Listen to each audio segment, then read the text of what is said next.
Please মালিক, আমাকে ছেড়ে দেন। কেউ যদি একবার দেখে নেয় তাহলে আমার কলঙ্ক ছড়িয়ে পড়বে, আর এই বাসা থেকে আমাকে তাড়িয়ে দিবে, আর আমার চাকরিটা চলে যায়। মালিক প্লিজ, আমার সাথে এরকম করবেন না ছোট মালিক। আমি এতদিন ধরে যে তোকে বলেছি আমি সত্যি তোকে ভালোবাসি, আর তুই রাজি হলে আমি তোকে বিয়ে করতে চাই। বাসায় সবাইকে বলবো, আর তুই রাজি হচ্ছিস না কিসের জন্য? দেখেন মালিক, আপনি বোঝার চেষ্টা করেন, আমাদের এই রকম সম্পর্ক কেউ মেনে নেবে না, তাই প্লিজ আমাকে যেতে দেন বাইরে। না, তোকে তো ছেড়ে দেওয়ার জন্য আমি আজকে এখানে নিয়ে আসিনি। আজকে বাসায় কেউ নেই, আজকে আমি তো সর্বনাশ করে ছাড়বো। প্লিজ এরকম কোনো কিছু করবেন না মালিক। দেখেন মালিক, আমি আমার স্বামীর জন্য আমাকে তৈরি করেছে। প্লিজ মালিক, আমাকে কলঙ্কিত করবেন না মালিক। কিন্তু আদনান আফরিনের কথায় কান না দিয়ে আফরিনকে এক ধাক্কা দিয়ে বিছানার উপর ফেলে দিল, আর আদনানের দেহটা আফরিনের দেহের উপর এলিয়ে দিল। আফরিন ব্যথা সহ্য করতে না পেরে কুকিয়ে উঠল, আর আদনানকে কাকুতি মিনতি করতে লাগলো যাতে করে আদনান আফরিনকে ছেড়ে দেয়, আর আফরিন তার ইজ্জত নিয়ে এখান থেকে চলে যেতে পারে। কিন্তু আদনান তার কোনো কথায় কান দিচ্ছে না, তার মতো গতি অন্যরকম। রুমে ক্যামেরা সেট করে রেখেছে, আজকে সেই ভিডিও ধারণ করবে। আফরিন আদনানের অত্যাচারগুলো সহ্য করতে পারতেছে না। এই প্রথম কোনো পুরুষ তাকে এভাবে স্পর্শ করতেছে, আর তাও এমন জায়গায় স্পর্শ করতেছে যেটা সে কখনো কল্পনা করতে পারতেছে না। শেষ পর্যন্ত আফরিন আদনানের কাছে হার মেনে নিল, আর আদনান তার দেহের খোরাক মিটিয়ে নিল। আফরিন দেহ পেয়ে আদনান যখন আফরিনকে ছেড়ে দিল, আফরিন তখন অনেক জোরে জোরে কান্না করতে লাগলো, আর আদনান তাকে একটা ধমক দিয়ে থামিয়ে দিল। একদম ন্যাকামি কান্না করবে না, বুঝছিস? আর আমার চোখের সামনে একদম কান্না করবে না, তাহলে কিন্তু অবস্থা খারাপ করে ছেড়ে দেব। আফরিন কোনো কথা বলতে পারতেছে না ভয় পেয়ে, আর আদনান এমনিতে অনেক খ্যাপাটে একটা অভ্যাস আছে যে একটা কিছু বললে সেটা করেই ছাড়বে। আর আফরিন এখানে অনেক দিন যাবত আছে, তাই তার ধারণা আছে আদনান এর ব্যবহারগুলো সম্পর্কে, সে খুব ভালোভাবেই জানে। তারপর আদনান ক্যামেরাটা বের করে ভিডিও ফুটেজ একটু আফরিনকে দেখিয়ে দিল, আর আফরিন সেটা দেখে তার ভিতরটা একদম ফেটে গেল। এটা কি হলো? এখন আফরিন আর বেঁচে থাকার ইচ্ছা নেই, এখন আফরিনের মরে যাওয়ার ইচ্ছা করতেছে। প্লিজ আপনি ভিডিওটা ডিলিট করে দেন। প্লিজ প্লিজ, আপনি আমার জীবন নিয়ে খেলা করবেন না। প্লিজ ভিডিওটা আপনি ডিলিট করেন। ডিলিট করব, তবে একটা শর্ত আছে। আমাকে তোকে বিয়ে করতে হবে, আর আমরা এখনই সেটা করে আসব।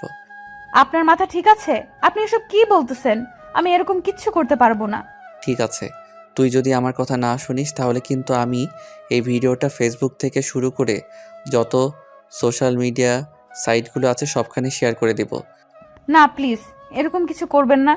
তাহলে আমার জীবন তো যাবে, সাথে আমার বাবা মাকে সমাজে নানা ধরনের কথা শুনতে হবে। প্লিজ এরকমটা করবেন না, আপনার হাতে ধরি, পায়ে পড়ি। যদি এরকম কোনো কিছু হয় তাহলে তো খুব ভালো, কারণ তুই যদি আমার না হতে পারিস তাহলে তুই কারো হতে পারবি না। আফরিন আর একটা কথা বলতে পারলো না।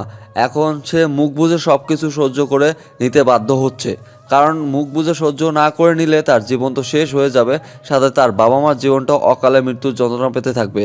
না মরেও তাদেরকে মৃত্যুর যন্ত্রণা পেতে হবে প্রতিনিয়ত, সমাজের নানা ধরনের কটূক্তি শুনতে হবে।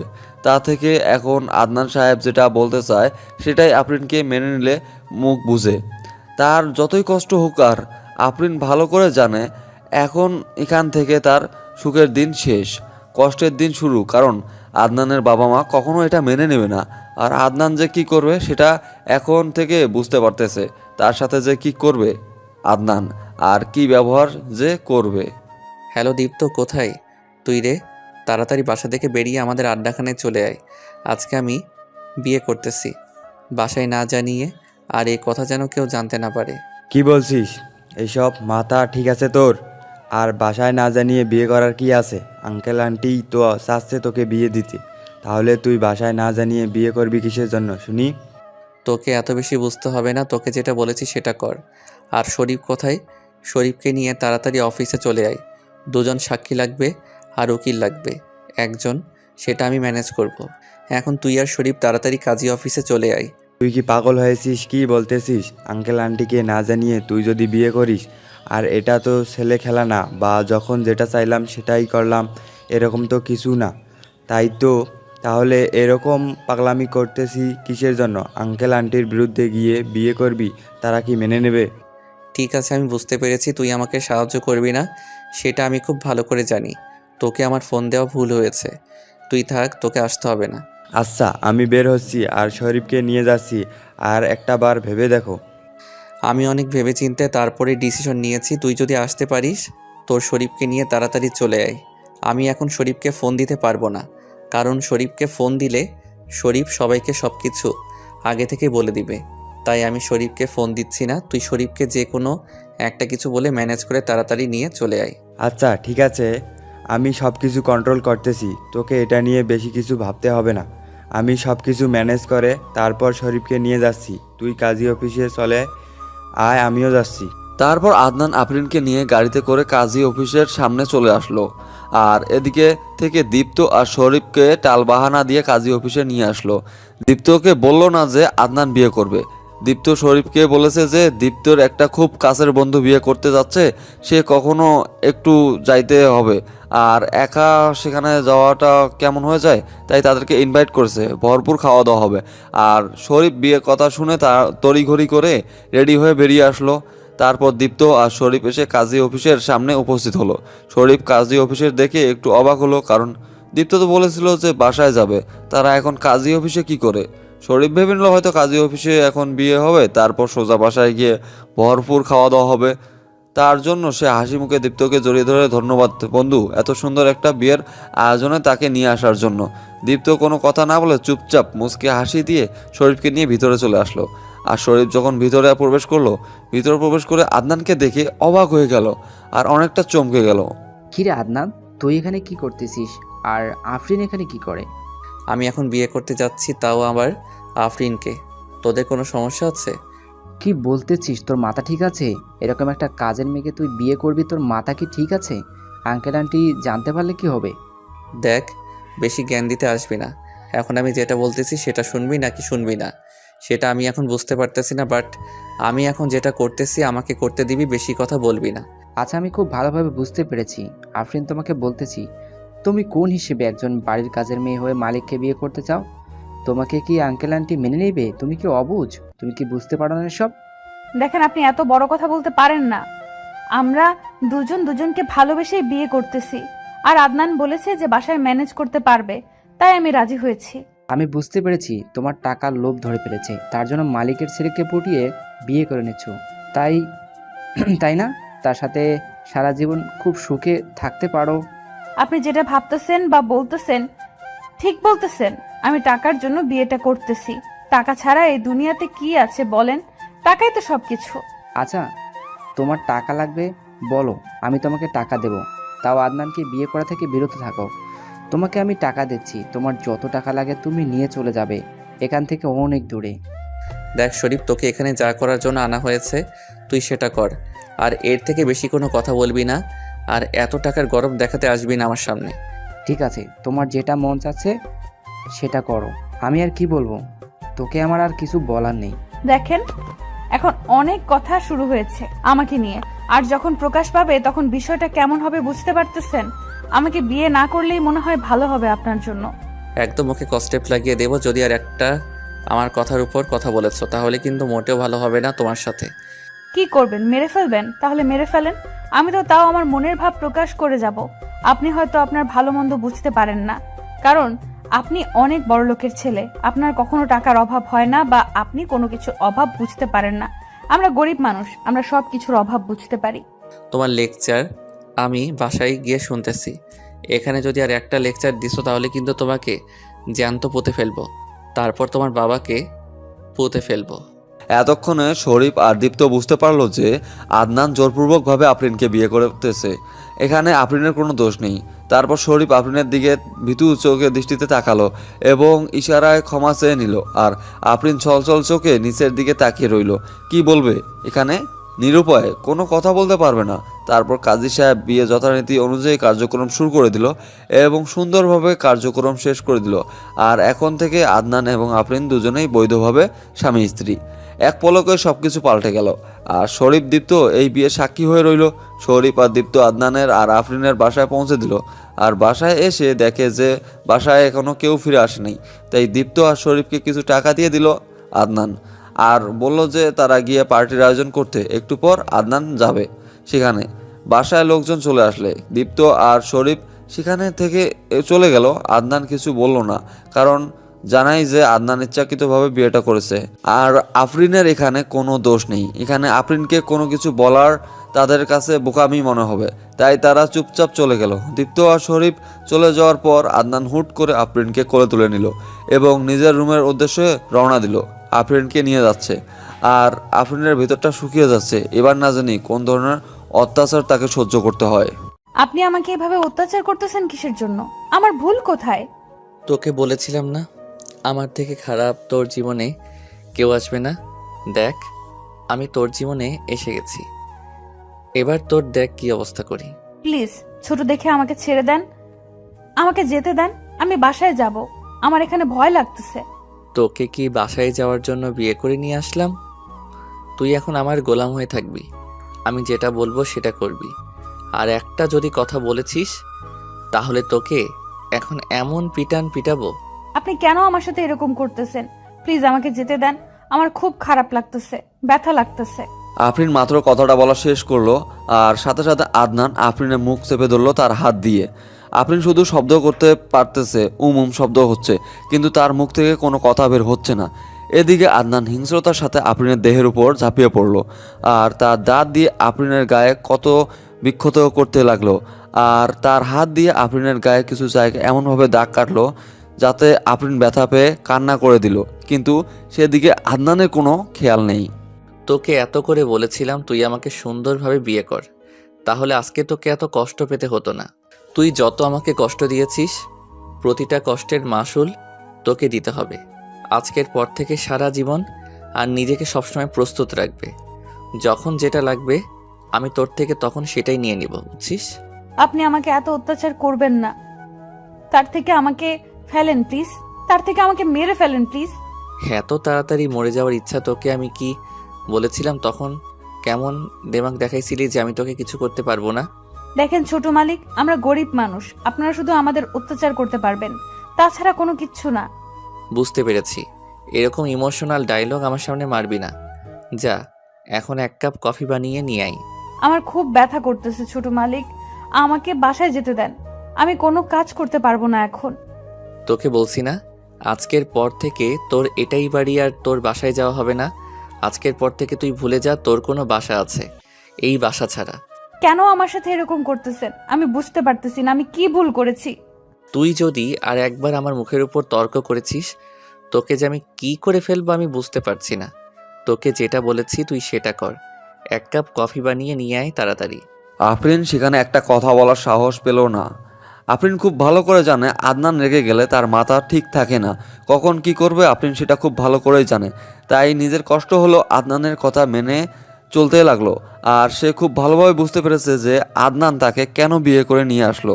আফরিন চুপচাপ থাকলো আর তার কথা মতো সব কিছু করছে। হুট করে বাসার কলিং বেল বেজে উঠলো, তার মানে বাসার সবাই চলে এসেছে।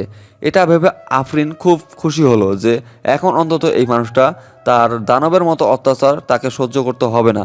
আফরিন দৌড়ে গিয়ে মেইন ডোর খুলে দিল। খুলে দিয়ে দেখে সবাই হাসি মুখে বাসার ভিতর প্রবেশ করতেছে। আর আফরিনের অবস্থা দেখে সবাই 1 মিনিটে সেখানে চুপ হয়ে গেল, কারণ আফরিনের কাপড় ঠিক ছিল না। যে কেউ দেখলে আফরিনকে সন্দেহ করবে। আফরিন এতটাই ব্যস্ত ছিল যে তার নিজের দিকে তাকানোর কোনো হুঁশ ছিল না, যার জন্য সে বুঝতে পারেনি যে তার শরীরে কী আছে আর কি নেই। আফরিন নিজের দিকে তাকিয়ে অবাক হলো আর সেখানে লজ্জা পেয়ে যেতে ধরলেই তার মালকিন মানে আদনানের মা তাকে দাঁড় করিয়ে দিল। কি অবস্থা তোমার শরীরে? তোমার কি হয়েছে? আর তোমাকে দেখে এরকম লাগতেছে কেন? কিছু না বেগম সাহেবা, আমি এখন একটু রুমে যাই, একটু পরে কথা বলি। তুমি ভালো করে জানো আমি তোমাকে আমার মেয়ের মতো দেখি, তাই আমার থেকে কোনো কিছু লুকোনোর কোনো দরকার নেই। কি হয়েছে বাসায় আমাকে বলো। কই কিছু না তো, আমার আবার কি হলো? আর বাসায় তো কোনো কিছু হয়নি, সবকিছু ঠিকঠাক আছে, সব দেখতেই পাচ্ছেন আপনি। বাসায় সব কিছু ঠিকঠাক আছে, কিন্তু তোমার সব কিছু ঠিকঠাক নেই, তাই আমি তোমাকে জিজ্ঞেস করছি তোমার কি হয়েছে বলো। আর তোমরা এখানে কি নাটক দেখছো? যে যার রুমে যাও, ফ্রেশ হয়ে যে যার কাজে লেগে যাও। আরিফা চৌধুরীর কথা শুনে সবাই সেখানে একটু দাঁড়িয়ে থাকলো না, কারণ আরিফা চৌধুরীকে বাসা সবাই ভয় পায় শুধু আদনান ছাড়া। আরিফা চৌধুরীর রাগ একমাত্র আদনানে কন্ট্রোল করতে পারে, তাছাড়া আরিফা চৌধুরীর রাগ কেউ কন্ট্রোল করতে পারে না। তাই সেখানে থেকে সবাই চলে গেল। তারপর আরিফা চৌধুরী আফরিনকে ডাক দিয়ে একটা রুমের ভিতর নিয়ে গেল, কারণ সবাই বুঝতে পারবে যেখানে নিশ্চয়ই কোনো গন্ডগোল হয়েছে। আর তার শরীরের অনেক দাগ ছিল। আরিফা চৌধুরী সবার সামনে সেগুলো বলতে চাচ্ছিল না, আফরিনের খারাপ লাগবে তাই। আরিফা চৌধুরী বুদ্ধি খাটিয়ে সবাইকে তাড়িয়ে দিয়ে একটা রুমের ভিতর নিয়ে আসলো আফরিনকে। আচ্ছা মা, আমাকে সব কিছু খুলে বলো। আমি তো তোমার সাথে কখনো খারাপ ব্যবহার করিনি, তোমাকে তো আমার মেয়ের মতো স্নেহ করি, তাহলে তুমি এরকম করতেছো, কিছু কি হয়েছে বাসায়? আমাকে খুলে বলো। বলতেছি তো বেগম সাহেবা, কিচ্ছু হয়নি আমার। তুমি আমার থেকে সব কিছু লুকিয়ে রাখতে পারবে না, কারণ তুমি নিজের দিকে তাকিয়ে দেখো, তোমাকে দেখলেই সবাই বুঝতে পারবে। আর আদনান কোথায়? আদনান সাহেব নিজের রুমেই আছে, আর আমি কাজ করতেছিলাম, তাই হয়তো আমার শরীরের কাপড় ঠিক ছিল না, ঘর মোছামুছি করতেছিলাম তো। তাহলে তোমার শরীরে এই দাগগুলো আসলো কোথা থেকে সেটা আমাকে বলো। দেখো, আমার থেকে কিছু লুকোনোর চেষ্টা করবে না, তাহলে কিন্তু আমি তোমার। কি করবে, মেরে ফেলবে নাকি খুন করে ফেলবে? কাউকে টাকা দিয়ে? কোনটা? তুই এখানে কি করিস আর এভাবে কথা বলছিস কি জন্য আমার সাথে? দেখো মা, তুমি বাইরে থেকে এসেছো, এখন অনেক ক্লান্ত তুমি। এসব নিয়ে তোমাকে কোনো কিছু চিন্তা করতে হবে না, আমি দেখে নেব কি হয়েছে না হয়েছে। তুমি যাও, রেস্ট করো। বেয়াদব ছেলে, তুই যেটা করছিস মেয়েটাকে একা পেয়ে, আর আমি এটা তোর কাছে কখনো আশা করিনি। আমি এরকম একটা কলঙ্কিত ছেলের মা। আমি কোনো অবৈধ কাজ করিনি, আমি ওকে বিয়ে করে নিয়েছি, এবার হয়েছে। আর আমার ইচ্ছার বিরুদ্ধে কেউ কথা বললে কিন্তু আমি তাকে খুন করে ফেলবো। কি বলতেছিস এসব কথা তুই? তোর বাবা শুনলে কি তোকে এই পৃথিবীর বুকে রাখবে? একটা কাজের মেয়েকে তুই বিয়ে করছিস, তোর লজ্জা করে না এটা বড় গলায় বলতে? দেখো মা, আমি তোমাদেরকে আগেই বলে রেখেছি, আমার পার্সোনাল লাইফে তোমরা কোনো হস্তক্ষেপ করবে না। তোমরা আমাকে জন্ম দিয়েছো আর আমাকে লালিত পালিত করেছো, ঠিক আছে, সব কিছু বুঝছি, কিন্তু আমার পার্সোনাল লাইফ নিয়ে তোমরা কোনো কথা বলবে না। আমি তোমাদের সন্তান হিসেবে মা বাবার উপর যেটা কতবার দায়িত্ব থাকে পালন করব, কিন্তু আমার পার্সোনাল জীবন দিয়ে তোমরা প্লিজ কেউ কোনো কথা বলবে না। ঠিক আছে, তুই যেটা ভালো মনে করেছিস সেটাই করেছিস। এখন আমার যেটা ভালো মনে হবে আমিও সেই ডিসিশনটাই নেব, মাথায় রাখিস। কথাটা বলে আরিফা চৌধুরী সেখানে এক মুহূর্ত দাঁড়িয়ে থাকলো না, সেখান থেকে হন হন করে চলে গেল। আর এদিকে আদনান একটা টেবিল মার্কা হাসি দিয়ে আফরিনকে কোলে তুলে নিল, আর আফরিনকে কোলে তুলে নিয়ে আফরিনের কপালে চুমু দিয়ে একটা চুপচাপ করে দিল। এখন সে বুঝতে পারতেছে আবার তার উপর অত্যাচার হবে। আফরিন নিঃশব্দে কান্না করে যাচ্ছে, সে বের হয়ে যেতে পারতেছে না, তার ইচ্ছা মতো কোনো কিছু করতে পারতেছে না। এতদিন শুধু এমনিতে আদনান তাকে একটু ডিস্টার্ব করতো, বলতো যে তাকে বিয়ে করবে, তুই আমার সাথে প্রেম কর, এসব আজে বাজে কথা বলতো। আফরিন মনে করতো যে বড়লোকের ছেলে হয়তো একটু উচ্ছৃঙ্খল, তাই সে সব কিছু মেনে নিতে হবে। কিন্তু হঠাৎ করে আজকে যেটা করলো আদনান, সেটার জন্য মোটেও প্রস্তুত ছিল না আফরিন। আদনান আফরিনকে নিয়ে এসে বিছানার উপর রেখে দিল। আফরিন তো ভয়ে শেষ, না জানি আবার হায়নার মতো তার উপর অত্যাচার শুরু হয়ে যায়। কিন্তু আফরিনের চিন্তাভাবনা ভুল প্রমাণ করে দিয়ে আদনান তার এয়ারড্রপ থেকে একটা মলম বের করলো, আর সে মলম বের করে আফরিনের গায়ে যে ক্ষতগুলো ছিল সেখানে মলম লাগিয়ে দিতে লাগলো। যেখানে একটু বেশি আঁচড় লেগেছে, মানে রক্ত বের হয়েছে, সেখানে মলম লাগাতে আফরিন কেঁপে উঠলো। আর আদনান সেখানে ফু দিচ্ছে যাতে করে ব্যথাটা বা মলমের ঝাঁজটা বেশি না লাগে, তার জন্য মলম দেওয়া শেষ করে আদনান রুমে এক মুহূর্ত অপেক্ষা করলো না, বাইরে চলে আসলো। কিরে দীপ্ত, কোথায় আছিস? তোদের কোনো খোঁজ খবর পাওয়া যাচ্ছে না। তোদেরকে কি বললাম মাত্র, চুপচাপ কি আছিস, কেউ ফোন দিচ্ছিস না? এই তো বাসায় আসলাম রে, গোসল করতে খুব ক্লান্ত লাগতেছিল তো, তাই ভাবলাম যে গোসল করে বের হয়ে তোকে ফোন করব। তাহলে তুই এখন বাসায় আছিস, গোসল করছিস নাকি এখনো গোসল না করে চুপচাপ শুয়ে আছিস, কোনটা? এই তো মাত্র গোসলে যাব, তুই ফোন করলি, আর ফোনটা তাড়াতাড়ি রিসিভ না করলে তো আবার যত কাহিনী শুরু হইতো তোর আবার। আচ্ছা তাড়াতাড়ি বের হয়ে আয়, আমি তাড়াতাড়ি সব কিছু শেষ করতে চাই, বুঝছিস? বেশি সময় নেব না। আচ্ছা, তুই শরীফকে ফোন দিয়ে সেখানে ডাক দিয়ে নে, আমি এদিকে খুব তাড়াতাড়ি শেষ করে যাচ্ছি, বেশি সময় নেব না। আমি শরীফকে ফোন দিলে ও আসবে তোর মনে হয়? কেন যাবে না, শরীফকে ফোন দে, কোথায় আছে, কি করতেছে না করতেছে শোন, তারপর দেখ যায় কি না। আচ্ছা ঠিক আছে, তুই আয়, আমি দেখতেছি শরীফের ব্যাপারটা। শরীফ আসবে নাকি না আসবে, ওই শালাকে তো খুঁজে পাওয়া যায় না। আজকে যদি কোনো তেরামি করে তাহলে ওকে আমি আজকে খাইছি। তারপর আদনান শরীফকে ফোন করলো, আর শরীফ ফোন রিসিভ করে বলল তার বাবার সাথে জরুরি একটা কাজে বাইরে যাচ্ছে, সন্ধ্যার আগে ফিরে আসতে পারবে না, নানা ধরনের বাহানা দেখাচ্ছে। কিন্তু আদনান খুব ভালো করে জানে শরীফ এখন বাসায় আছে, সে এখন কোথাও যাবে না।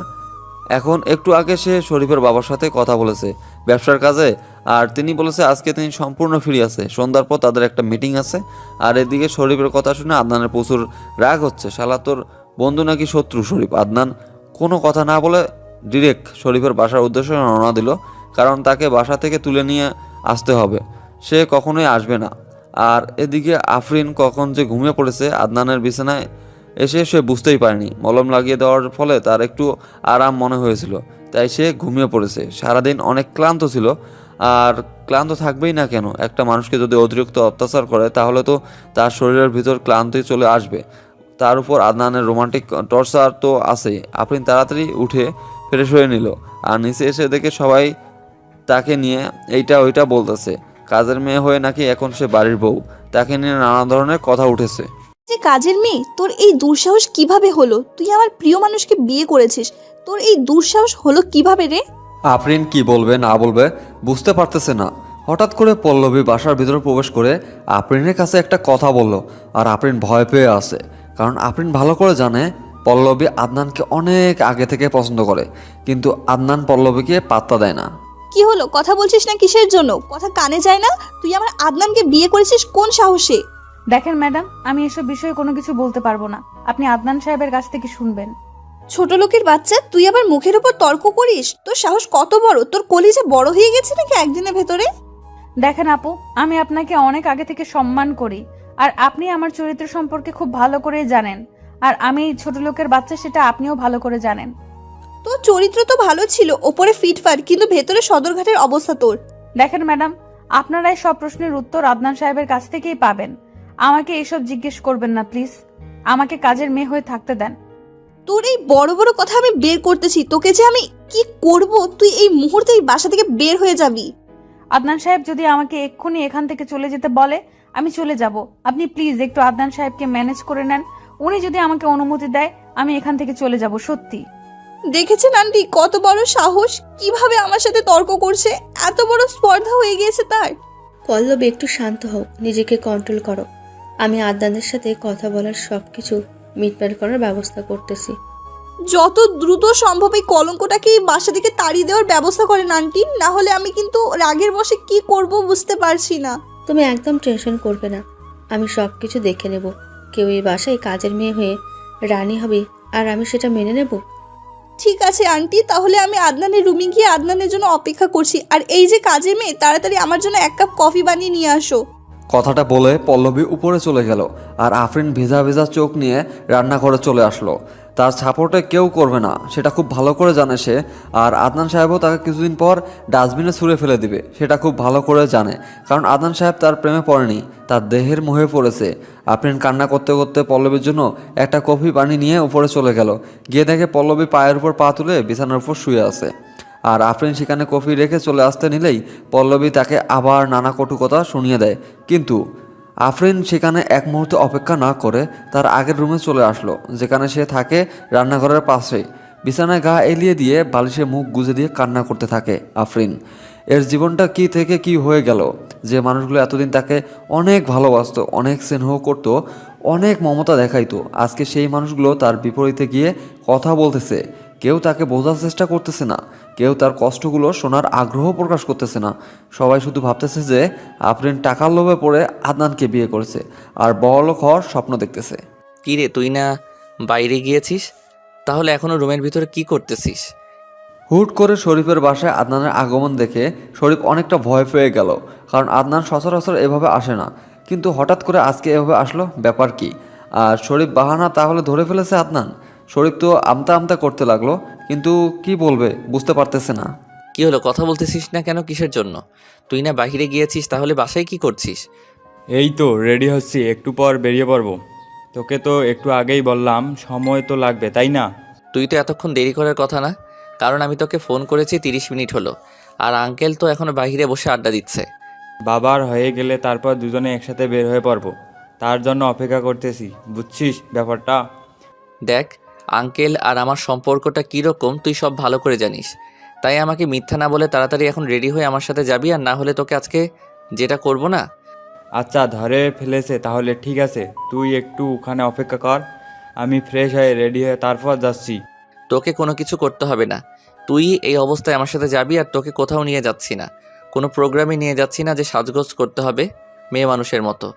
তারপর শরীফকে কোনো কথা বলার সুযোগ দিল না, না দিয়ে আদনান তার হাত ধরে তাকে বাইরে নিয়ে আসলো।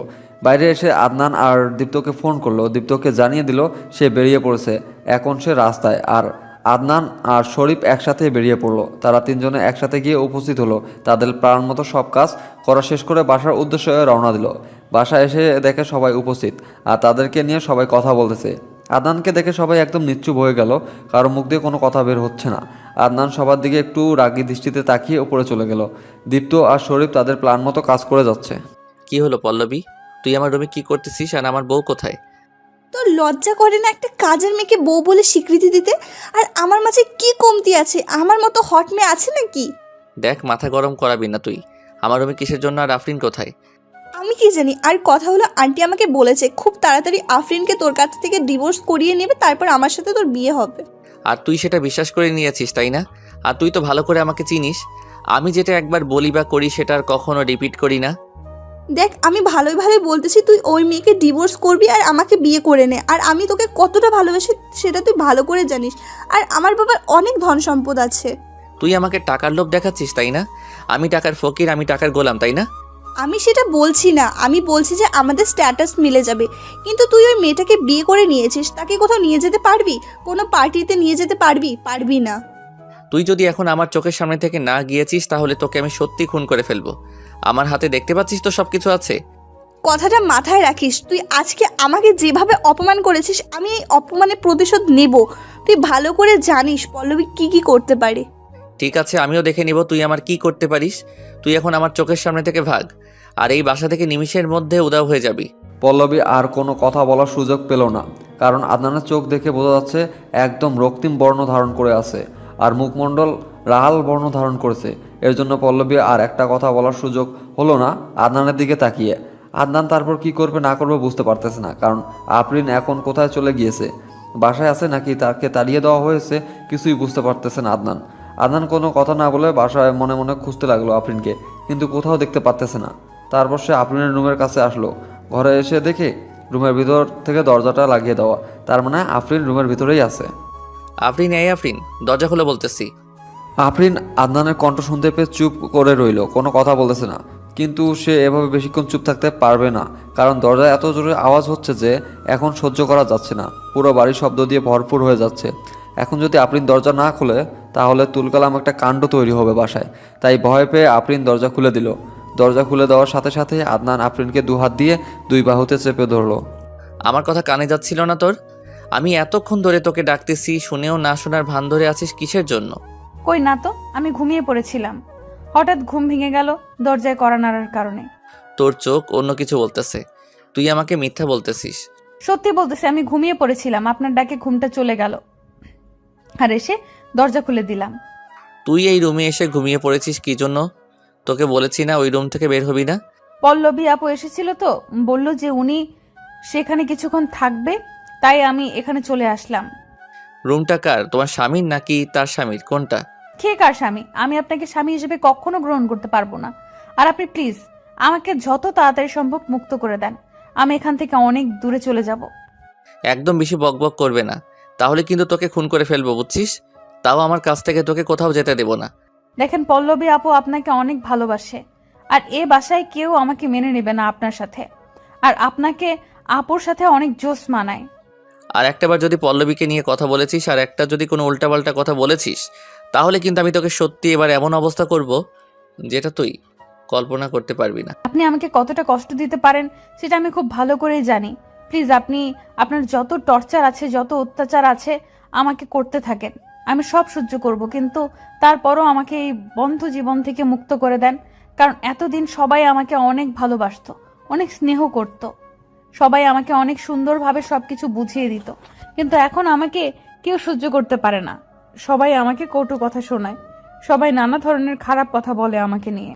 আফরিনের কথা শুনে আদনানের আর একটুও বুঝতে বাকি রইল না যে তাকে নিয়ে বাসার ভিতর কি শুরু হয়ে গিয়েছে। আদনান যতক্ষণ বাসায় থাকবে ততক্ষণ আফরিন সেফ থাকবে। আদনান যখন বাইরে যাবে তখন আফরিনের উপর অনেক ধরনের অত্যাচার শুরু হবে, মানসিক টর্চার শুরু হবে। সেটা খুব ভালোভাবে বুঝতে পারলো আদনান। আফরিনের হাত ধরে টেনে বাইরে নিয়ে আসলো, আর বাইরে এসে এমনভাবে চিল্লানি দেওয়া শুরু করলো সবাই সেখানে এসে উপস্থিত হলো। আর সবার উদ্দেশ্যে আদনান যেটা বললো সেটা শোনার জন্য মোটেও কেউ উপস্থিত ছিল না। আর আফরিন আর কি বলবে, আফরিন লজ্জায় সেখানে দাঁড়িয়ে থাকতে পারতেছিল না আদনানের কথাগুলো শুনে। ভালোবাসার মানুষকে কেউ কিছু বললে সেটা আসলেই সহ্য করা যায় না। তাই আদনান আফরিনের অত্যাচারগুলো বা কষ্টগুলো বুঝতে পেরে আদনানের একটা বিহিত করার জন্য বাসার সবাইকে একত্রে করার চেষ্টা করতেছে। কিন্তু যতই বলেন কাজের মেয়েকে তো সহজে কেউ মেনে নিতে চায় না, এটা স্বাভাবিক, বাস্তবতা আলাদা। এটা শুধু গল্পই মানায়, রিয়ালিটিতে কখনো এটা মানায় না। একজনকে ছোট বা ছোট যারা গরিব লোক তাদেরকে কেউ মেনে নিতে চায় না বড়লোক সমাজে, কারণ বড়লোকরা তারা নিত্য নতুন আপডেট চায়, তাদের স্ট্যাটাস তাদের লেভেলে চায় মেয়ে মানুষ যেন তাদের লেভেলে থাকে, তাদের ব্যবসা বাণিজ্য যেন দ্বিগুণ করতে পারে, সেই লেভেলের স্ট্যাটাস দেখে বড়লোক ছেলেপেলেদের বিয়ে দেওয়া হয়। কিন্তু এখানে যেহেতু আদনান একটা গরিব বা মেয়েকে, কাজের মেয়েকে বিয়ে করছে, তাই তাদের ফ্যামিলিতে নানা ধরনের কটুকতা বলা বলি শুরু হয়ে গেছে আর বিয়েটা ভাঙানোর চেষ্টা করতেছে সবাই মিলে একত্রিত। আমার বউ আমি বিয়ে করছি, আমি সারা জীবন তার সাথে থাকবো। তোমাদের এত মাথা ব্যথা কেন? তাই বলে তুই যাকে খুশি তাকে বিয়ে করবি আর আমরা মেনে নেব? আমাদের বাসায় কাজের মেয়েকে তুই বিয়ে করছিস। কাজের মেয়ে, কিন্তু সেও তো একটা মানুষ, চাই না দিন শেষে তারাও তো একটা পরিচয় আছে। আমাদের যে স্ট্যাটাস, সেই স্ট্যাটাসের সাথে সে কি যায়? তাতে তো আমার কোনো কিছু যায় আসে না। আমি বিয়ে করেছি, আমার বউ আমার সাথে থাকবে, তোমার সাথে যাবে কিসের জন্য? তোর আব্বু এই কথা শুনে একদম রেগে আছে, বাসায় আসতেছেন, তোর সাথে যে কি হবে আমি বুঝতে পারছি না। দেখো আম্মু, তোমার পরিবার কেমন ছিল সেটা তো আমি জানি, সবাই জানে, সেটা আমাকে আর বলিও না নতুন করে। তোর এত বড় সাহস, তুই আমার ছেলে হয়ে আমাকে অপমানিত করতেছিস? আমি এখানে আর কোনো কথা বলতে চাচ্ছি না। তোমরা এখন তোমাদের যা খুশি তাই করো, আর আমাকে আমার মতো থাকতে দাও। আমাকে কোনো ধরনের ডিস্টার্ব করবে না কেউ। কথাগুলো বলে আদনান সেখান থেকে হনন করে চলে গেল। কারো কোনো কথায় পাত্তা না দিয়ে নিজের রুমে চলে আসলো আর এসে দেখে আফরিন বিছানায় শুয়ে আছে।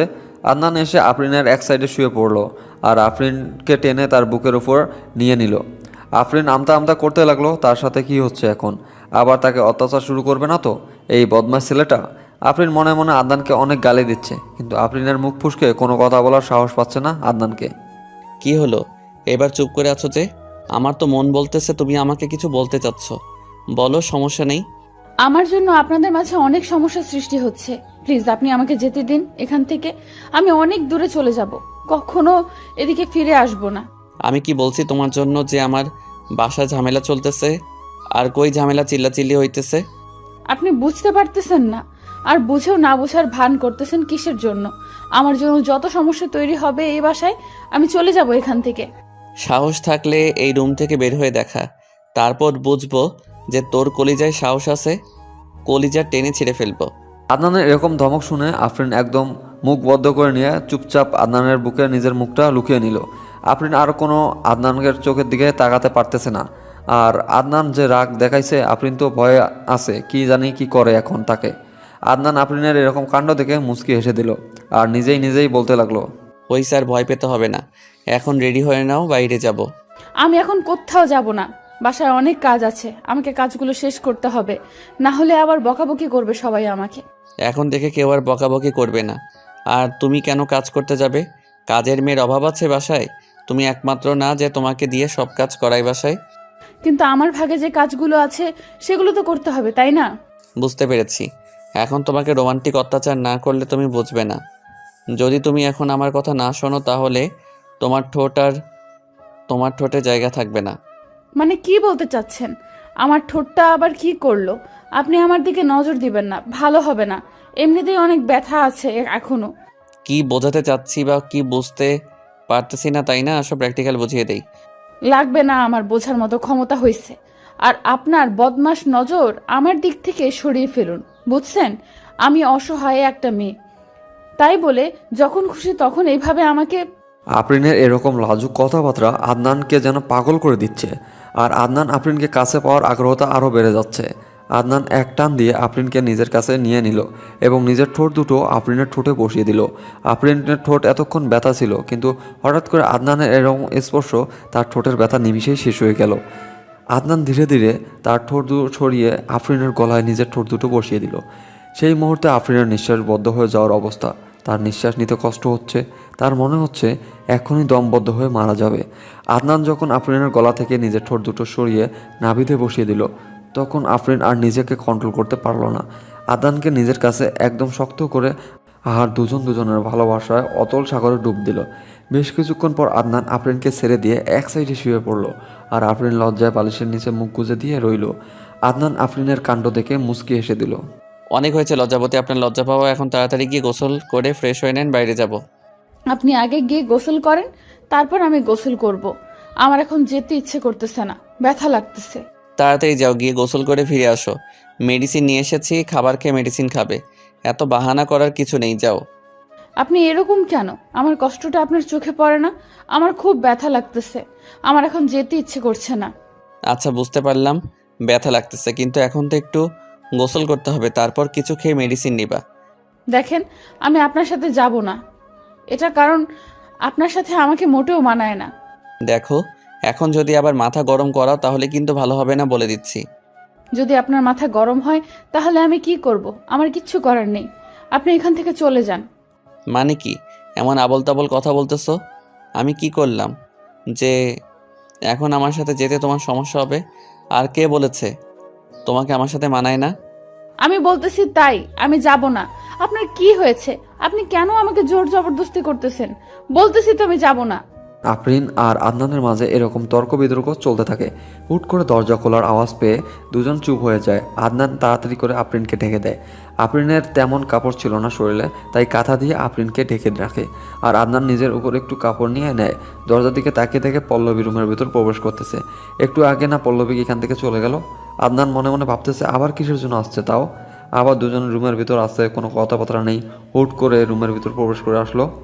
আদনান তো প্রচণ্ড রেগে উঠেছে, কিন্তু নিজের রাগে একটু কন্ট্রোল করো, কারণ এখন আফরিন যদি পল্লবীকে কোনো ভুলভাল বলে তাহলে পল্লবী যদি রাগের বসে কোনো কিছু ভুলভাল কাজ করে বসে, আফরিনের সাথে তার জন্য হয়তো মোটেও ভালো হবে না। তাই নিজেকে কন্ট্রোল করে রাখলো। কি হলো, তুই এখানে কি করতেছিস? আর কারো রুমে প্রবেশ করতে হলে পারমিশন নিতে হয়, জানিস না? তুই একটা কাজের মেয়েকে বিয়ে করে কিভাবে তার সাথে এভাবে থাকছিস বুঝতেই পারছি না। তোর প্রয়োজন ছিল মেয়েটার সুন্দর একটা দেহ, পেয়েছিস, এখন তাকে ছেড়ে দে, আমাকে বিয়ে কর প্লিজ। কি ভুলভাল বলতেছি? তোর মাথা ঠিক আছে? আমার মেজাজ গরম করাবি না, এখান থেকে চলে যা। দেখ আদনান, তোকে আমি ভালো করে চিনি, তুই এ বিষয়ে আমার সাথে কথা বল। আর এই মেয়ে, তুমি এখান থেকে চলে যাও, আমাদের পার্সোনাল কথা হচ্ছে। পল্লবী, এবার কিন্তু তুই তোর লিমিট ক্রস করতেছিস, বুঝতে পারছিস না তুই কাকে কি বলতেছিস? আদনান, তুই কেন এরকম করছিস বুঝতে পারছি না। তুই একটা কাজের মেয়েকে বিয়ে করবি, আমি কখনো কল্পনা করতে পারিনি। আমার মতো বড় লোকের মেয়ে, আমি এত হট, আর আমাকে বাদ দিয়ে তুই ওই মেয়েকে বিয়ে করলি? দেখ পল্লবী, তোকে একটা কথা বলি, তুই এখান থেকে চলে যাবি, এখন এটা হচ্ছে সব থেকে বড় কথা, আর তোর জন্য অনেক উত্তম হবে। আই কাজের মেয়ে, তুই এখনো এখানে আছিস কিসের জন্য? তুই এখান থেকে যাচ্ছিস না কিসের জন্য? তোকে চলে যেতে বলেছি না আমি? কথা শুনে আফরিন একটু নেড়ে চেড়ে বসে উঠল। মনে হচ্ছে তাকে এখান থেকে চলে যেতে হবে। এরকম মনোভাব নিয়ে সে উঠে গেলে আদনান তাকে টান দিয়ে আবারও সেখানে শুয়ে দেয়। আদনানের রাগী চোখ আফরিন এর দিকে তাকিয়ে থাকে। আফরিন ভয়ে চুপচাপ সেখানেই শুয়ে পড়ে, আর কোনো কথা বলে না। কিন্তু তার খুব খারাপ লাগতেছে। যতই হোক, যেভাবেই হোক, তার বিয়ে করা স্বামী, আর কোনো বাঙালি মেয়ে চায় না তার স্বামীর উপর কেউ এসে অধিকার দেখাক। আফরিন ইচ্ছা করতেছে এখন পল্লবীকে কষে কয়েকটা থাপ্পড় মারতে, কিন্তু সে তার ইচ্ছা পূরণ করতে পারবে না। আফরিন চুপচাপ আদনানের কোলে মাথা রেখে শুয়ে আছে, আর সেটা দেখে পল্লবীর ভিতরটা জ্বলে যাচ্ছে। আজকে সেখানে তার থাকা কথা, আর সেখানে কিনা একটা কাজের মেয়ে শুয়ে আছে। এটা ভাবতেই পল্লবীর গায়ে কাঁটা দিয়ে উঠতেছে। তার ইচ্ছা করতেছে এখন আফরিনকে খুন করে আদনানকে তার করে নিতে, কিন্তু সে পারতেছে না। আদনানকে নিজের প্রতি দুর্বল করতে পারতেছে না কোনোভাবেই। আপু হয়তো আপনাকে কিছু পার্সোনাল কথা বলবে। আমি কি আপনাদের জন্য 2 কাপ কফি বানিয়ে নিয়ে আসবো? আমি একটু বাইরে যাই, আমাকে এখন যেতে দেন। তার মানে তুমি চাচ্ছ আমি যা খুশি তাই করতে পারবো? যখন যে কোনো মেয়েকে রুমের ভেতর নিয়ে এসে তার সাথে আমি রাত কাটাতে পারবো, তার সাথে আমি সব কিছু করতে পারবো, তাই তো? একদম মেরে কুচি কুচি করে কেটে নদীতে ভাসিয়ে দেব। এত বড় সাহস, এত বড় কলিজা হয় কি করে আপনার? আফরিন কথাটা বলে নিজের জিহ্বায় কামড় বসিয়ে দিল। এটা কি বললো সে মোটো এরকম কোনো কিছু বলতে চায়নি, কিন্তু মুখ ফুসকে এটা বের হয়ে গেল। তার মুখের দিকে তাকিয়ে আদনান অবাক দৃষ্টিতে কিছুক্ষণ তাকিয়ে রইল। কি বলল এটা? আর পল্লবী, সে তো চোখ বড় বড় করে আফরিনের দিকে তাকিয়ে রইল। সরি, আমি এরকম কোনো কিছু বলতে চাইনি, মুখ ফুসকে বের হয়ে গেছে। প্লিজ আমাকে যেতে দেন। ঠিক আছে যাও, তাহলে আমি পল্লবীর সাথে এখন রোমান্স করব, তার সাথে সবকিছু করব, তুমি দেখবা। মানে কি বলতে চাচ্ছেন? আর আপনি এত বেয়াদব, এত জঘন্য আগে বুঝতে পারিনি কখনো। ছি। তাহলে তুমি চলে যেতে চাচ্ছ কিসের জন্য? যদি আমাকে এতটাই অন্য মেয়ের সাথে দেখলে খারাপ লাগে তাহলে? আমি কোথাও যাচ্ছি না, এখানেই আছি। আর পল্লবী আপু, আপনি একটু পরে আসবেন প্লিজ, এখন আমাদেরকে একটু একা থাকতে দেন তো। আফরিনের এরকম কথা শুনে পল্লবী এমন আদনান দুজনে অবাক হয়ে আছে, আফরিনের দিকে তাকিয়ে রইল। কখন কি বলছে মেয়েটাকে নিজেই বুঝতে পারতেছে না। পল্লবী তো রাগে মেয়েকে আগুন, আর মুচকি হেসে দিল আফরিন। সুন্দরভাবে আদনানকে জড়িয়ে ধরলো, আবার শুয়ে পড়লো আদনানের কোলে। আর পল্লবী সেটা দেখে রেগে মেগে রুম থেকে বেরিয়ে গেল। ভালোবাসার মানুষকে কেউ অন্য মানুষের সাথে সহ্য করতে পারে না, সেটা মেয়ে হোক বা ছেলে। দুজনের ক্ষেত্রে একই অ্যাট্রাকশন কাজ করে। যদি কোনো ছেলে কাউকে ভালোবাসে আর সেই মেয়ে যদি কোনো ছেলের সাথে কথা বলতে চায় বা তার সাথে রোমান্স করতে চায়, তাহলে কারোই ভালো লাগবে না। তারা স্বামী স্ত্রী তো এমনিতেই আফরিন চাবে না যে আদনান অন্য কোনো মেয়ের সাথে থাকুক। সে তো যতই খারাপ হোক বা যতই তারা গরিব হোক আর বড় লোক হোক, কিন্তু এখানে যেহেতু একটা বন্ধনে আবদ্ধ হয়ে আছে, তারা কেউ চাইবে না একে অন্য বা তাদের ছাড়া অন্যজনের সাথে রোমান্স করুক। এটা কেউ চাইবে না। ভালোবাসার মানুষগুলো সবসময় একটু কিপটে হয় তাদের ভালোবাসাগুলোর জন্য। সর্বোচ্চ দিয়ে তারা তাদের ভালোবাসাকে আগলে রাখার চেষ্টা করে। এইভাবে নিজের সব কিছু আদায় করে নিতে হয়। যদি নিজের জিনিস নিজে ধরে রাখতে না পারো তাহলে কিন্তু পরে পস্তাবে। আমি আপনার হাত থেকে বাঁচার জন্য এটা করলাম, না হলে মোটেও করতাম না, বুঝছেন? আমাকে যেতে দেন। বারবার কিন্তু এক কথা শুনতে ভালো লাগে না। আর শোনো, আজকে আমি তোমাকে নিয়ে বাসা ছেড়ে চলে যাব। মানে কি আজব কথা বলতেছেন? আমাকে নিয়ে বাসা থেকে চলে যাবেন মানে? আর এখান থেকে চলে গেলে আপনি কি করে খাবেন? তোমার কি মনে হয় আমি কাজ করতে পারি না? আমিও কাজ করতে পারি। কষ্ট হবে বাট করতে হবে, কিন্তু এখানে থাকলে তোমাকে সবার কথা শুনতে হবে। আর আমি চাই না আমার বউ কারো কাছে থেকে কোনো রকম অপমানিত হোক। কেন আপনি এরকম করতেছেন? কেন বুঝতেছেন না? কেন আপনি আমার জন্য এতটা নিচে নামতেছেন? ভালোবাসি তাই, আর সারা জীবন ভালোবাসতে চাই তার জন্য। আমার মাঝে কি এমন আছে যে তার জন্য আমাকে এভাবে পাগলের মতো ভালোবাসতে হবে? সেটা তুমি বুঝবে না, কারণ মনের ব্যাপার। এটা মন তোমাকেই চেয়েছে আর তোমাকে সারা জীবন চাইবে, তাই তোমাকে আপন করে নিয়েছি, ঝামেলা শেষ। কথাটা বলে আদনান আফরিনকে নিজের কাছে নিয়ে আসলো আর আফরিনের কপালে নিজের ঠোঁট দুটো দিয়ে চুম্বন করলো। আফরিন চোখ দুটো বদ্ধ করে নিল। তার মনের মাঝে অন্যরকম অনুভূতি কাজ করতেছে। আদনান সুন্দরভাবে আফরিন তার বাহু ডোরে আবদ্ধ করে নিল।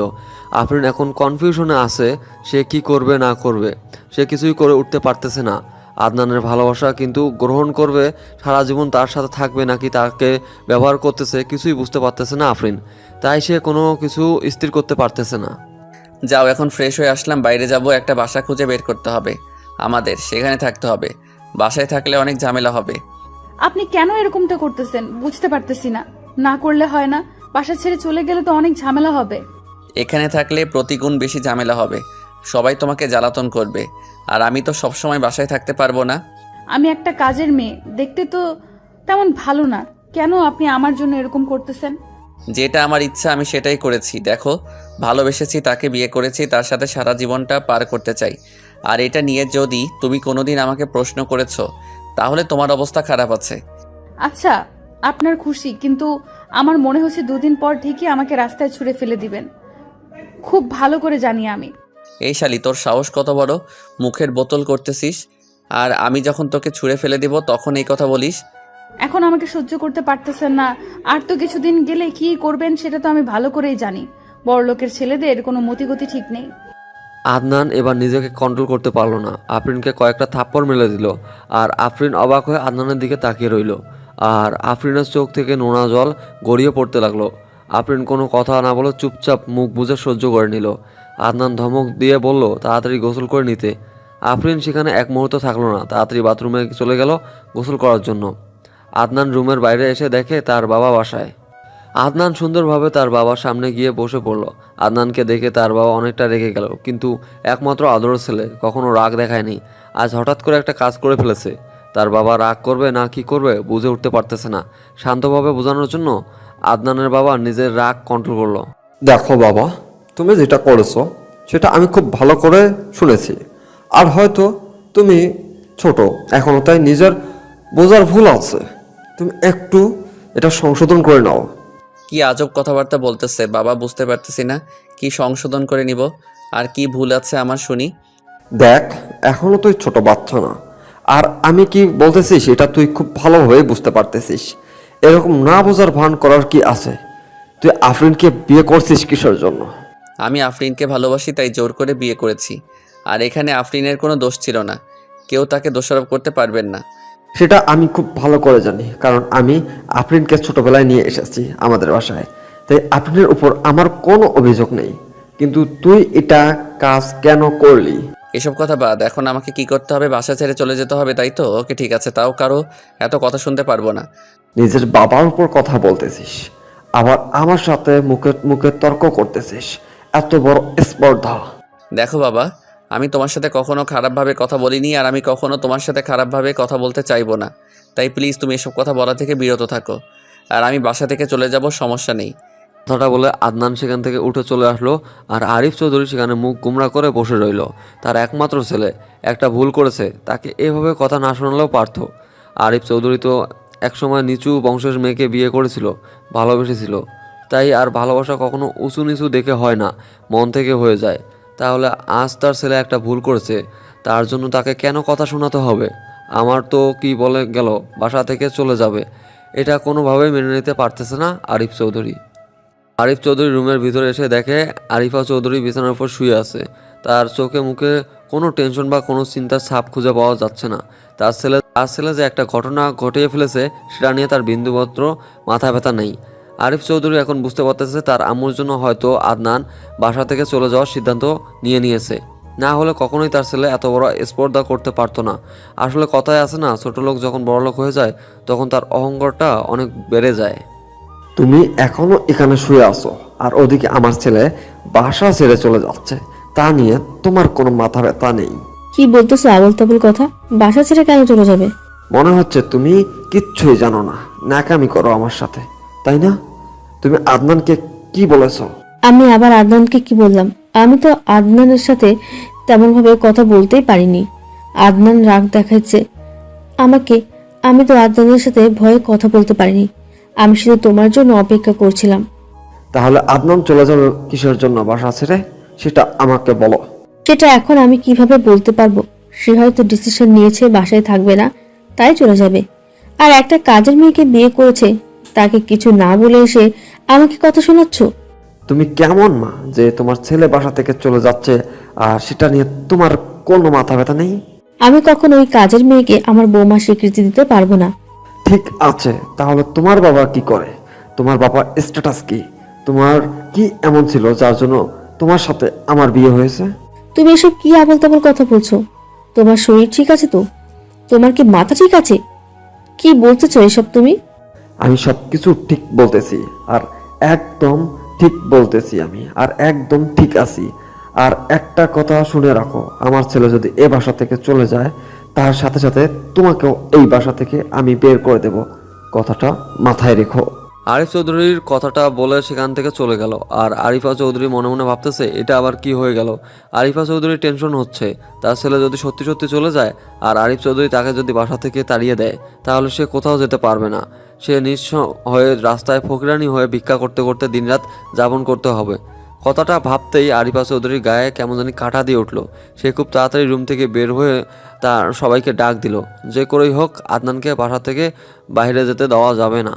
এদিকে আদনান সবকিছু রেডি করতেছে, আর আফরিন গোসল শেষ করে বেরিয়ে আসলো। তারপর আদনান গোসল করতে গেলে আফরিনের সাথে কোনো কথা বললে না। আর আফরিন বেরিয়ে এসে দেখে সবকিছু গুছিয়ে নেওয়া শেষ, এখন শুধু বের হয়ে যাওয়ার পালাটাই। দেখে আফরিনের খুব খারাপ লাগতেছে, তার জন্য আজ এ বাসায় এত ঝামেলা। সে যদি বসে কাজ করতো তাহলে হয়তো আজকে এরকম কোনো কিছুই হতো না। নিজে নিজেই কথাগুলো ভাবতেছিল, মনে মনে ভাবতেছিল আফরিন। আদনান তাড়াতাড়ি গোসল শেষ করে বেরিয়ে আসলো, আর সে খুব তাড়াহুড়ো করতেছে তাড়াতাড়ি বেরিয়ে যাওয়ার জন্য। মনে হচ্ছে এখানে কোনো বিপদ সংকেত দেখা দিয়েছে, আর একমাত্র এখান থেকে চলে যেতে হবে। কেন আপনি এরকম করতেছেন? এখানে থাকলেও সমস্যা কি? আমাকে কষ্ট দিয়ে দিবে, আমি সব মেনে নিব, কিন্তু আপনি কিসের জন্য চলে যাচ্ছেন না? এত কৈফিয়ত দিতে পারবো না, তুমি আমার বিয়ে করা বউ। আমি যদি এখন জঙ্গলে গিয়ে থাকি তাহলে তোমাকে আমার সাথে জঙ্গলে থাকতে হবে, কোনো সমস্যা? আমার কোনো সমস্যা নেই, কিন্তু সমস্যা আপনার হবে। আপনি কখনোই জঙ্গলে থাকতে পারবেন না, বুঝতে পারছেন? ঠিকই একদিন ফিরে আসবেন। তার থেকে এখন এই অভিমানটা না দেখিয়ে এখান থেকে যান। তুমি আমাকে খুব ভালো করে চেনো যে আমি কীরকম, আর আমি একবারও যেখান থেকে চলে যাই সেখানে কখনো ফিরে আসবো না। কেন আপনি এরকম করতেছেন বুঝতে পারতেছি না। নিজেকে একটু কন্ট্রোল করুন। আর এরকম করলে কি হবে বলুন তো? তুই যদি আর একবার আমাকে জ্ঞান দিতে এসেছিস তাহলে তোর অবস্থা খারাপ করে ছাড়বো, বুঝেছিস? আর একটা যদি কথা বলেছিস এই বিষয় নিয়ে, এখন চলে যাচ্ছি, এটাই হচ্ছে বড় কথা। তাড়াতাড়ি রেডি হ। তাও যদি একটু ভেবে দেখবেন, যে বিষয়টা কোন দিক দিয়ে যাচ্ছে একটু ভেবেচিন্তে কাজ করলে ভালো হয়। এটাই, যদি আর কিছু বলবেন না। তোকে আমি কথা বলতে বলেছি, তাও মুখের উপর হতে চেষ্টা, কিন্তু সত্যি সত্যি তো তোর ভাগ্যে খারাপ কিছু আছে। আফরিন কথাটা বলতে চাইলে আদনান তার ঠোঁট দিয়ে আফরিনের ঠোঁট আবদ্ধ করে নিল, যাতে করে আফরিন আর কোনো কথা বলতে না পারে। সুন্দরভাবে একটা কামড় বসিয়ে দিল, যেন তার মনে থাকে এখন তাকে কি করতে হবে। আর কামড় বসিয়ে দিলে রক্তপাত হতে লাগলো, আর আফরিন যেটা দেখে কান্না করে দিল। আদনান সেদিকে পাত্তা না দিয়ে তাড়াতাড়ি কাজ করার জন্য বলল, আর তাড়াতাড়ি রেডি হতে বলল। আফরিনকে আদনান কান্না করতেছে আর তাড়াতাড়ি নিজেকে গুছিয়ে নিচ্ছে। এখান থেকে চলে যাওয়ার জন্য আদনানের খুব খারাপ লাগতেছে। ছোটবেলা থেকে এখানেই আছে, আজকে চলে যেতে হবে, সব পরিচিত মুখ থেকে অনেক দূরে চলে যেতে হবে। এটা ভাবতেই আফরিনের কান্না পাচ্ছে। কেউ চায় না ভালোবাসার মানুষের কাছ থেকে দূরে চলে যায় একাকিত্বভাবে বসবাস করতে। সবাই চায় পরিবার পরিজন সবাইকে একসাথে করে নিয়ে সবার হাসি খুশি দেখে একসাথে সারা জীবনটা কাটিয়ে দিতে। কেউ একাকিত্বভাবে বসবাস করতে পারে না। ভালোবাসাগুলো সত্যিই অন্যরকম হয়। ভালোবাসার জন্য সব কিছুর মায়া ত্যাগ করতে হয়। ফ্যামিলির মায়া থেকে শুরু করে ফ্রেন্ড সার্কেলের আড্ডা থেকে শুরু করে সব কিছু ত্যাগ করে শুধু ভালোবাসাকেই সবাই গ্রহণ করে নেয়। বাকি সব কিছুই ছেড়ে দেয় শুধু ভালোবাসাকে আপন করে পাওয়ার জন্য। ভালোবাসাটা সবার কাছে কতটা ইম্পর্টেন্ট, কতটা গুরুত্বপূর্ণ, সবাই সেটা যদি ভালো করে বুঝতে পারতো, তাহলে হয়তো কেউ কাউকে ছেড়ে যাওয়ার কথা কল্পনা করতে পারতো না। আর কতক্ষণ লাগবে তোমার বের হতে? বলতেছি না, বের হও, আমি একদম রেডি। আরেকবার ভেবে দেখেন না প্লিজ, আমার এই বাসা থেকে চলে যেতে ইচ্ছে করতেছে না। আমারও চলে যেতে ইচ্ছা করতেছে না, কিন্তু তোমার ভালোর জন্য আমাকে এখান থেকে যেতে হবে, না হলে তোমাকে সবাই অনেক কথা শোনাবে। আমি চাই না আমার ভালোবাসার মানুষকে কেউ কথা শোনাক, আর আমি সেটা সহ্য করব। আপনাকে কে বলেছিল আমাকে ভালোবাসতে? আমি বলেছিলাম নাকি অন্য কেউ বলেছিল? আমাকে কেউ বলেনি, আমি নিজে থেকে বলেছি, আর নিজে থেকে তোমাকে ভালোবেসেছি। আর এখন এটা নিয়ে আর কোনো কথা বা ঝগড়া করতে চাই না। এখন আমরা স্বামী স্ত্রী, ব্যাস। আদনান কথাটা বলে আফরিনের হাত ধরে বাইরে নিয়ে যেতে লাগলো।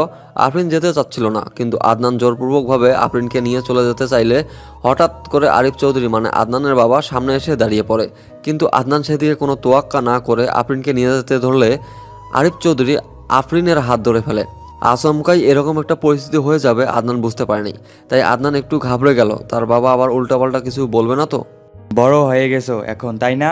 এখন আর বাবা মাকে লাগে না, এখন নিজে সব কিছু নিজেই করতে পারিস। বাবা মাকে তাদেরকে তো এখন চিনতে পারবি না, তাই তো? আদনান একদম চুপ করে আছে। এখন তার বাবার কথার জবাব সে কী দেবে, তার কাছে কোনো জবাব নেই। তাই সে মাথা নিচু করে রইল সেখানে দাঁড়িয়ে। বাড়ির সবাই এসে সেখানে দাঁড়িয়ে পড়লো, আর কারো মুখ থেকে কোনো কথা বেরোচ্ছে না, কারণ আরিফ চৌধুরী একবার রেগে গেলে কাউকে আস্ত রাখবে না তার জন্য। কিরে, কথা বলিস না কিসের জন্য? আমি কি বলেছি শোনা যাচ্ছে না? তোর এভাবে চুপ করে দাঁড়িয়ে থাকলে হবে? কথা বলে ঝামেলা শেষ করতে হবে। সমস্যা কি তোর? আমার তো এখানে কোনো সমস্যা নেই, আমি বাসা ছেড়ে চলে যাচ্ছি, এটাই আমার সমস্যা, তাছাড়া কোনো সমস্যা নেই। তুই বাসা ছেড়ে চলে যাবি তাতে তোমার কিচ্ছু যায় আসে না। তুই আমার বাসা ছেড়ে চলে যা, সমস্যা নেই, কিন্তু আমার মেয়েকে তুই নিয়ে যাচ্ছিস কেন? আমি ওকে ছোট থেকে লালন পালন করেছি। এখন সে আমার বউ, তাই আমি যেখানে যাব আমার বউ আমার সাথে যাবে, তাই না? কোন সাহসে তুই ওকে বিয়ে করেছিস? কার অনুমতি নিয়েছিস? কাউকে বলেছিস? আমি আমার ইচ্ছা অনুযায়ী আমি বিয়েটা করেছি, আর আমাদের দুজনের সমান বয়স আছে, তাহলে সমস্যা কোথায়? আমরা তো এমন কোনো ভুল করিনি। আমি এত কথা শুনতে চাই না। তুই ওকে নিয়ে কোনো রুমের ভেতর যা, আর আমি আমার বৌমাকে গ্রহণ করে নেব, সমস্যা নেই। বাকিরা কি করবে না করবে সেটা আমার দেখার টাইম নেই। ধন্যবাদ আব্বু, তুমি অন্তত আমাকে বুঝতে পারলে।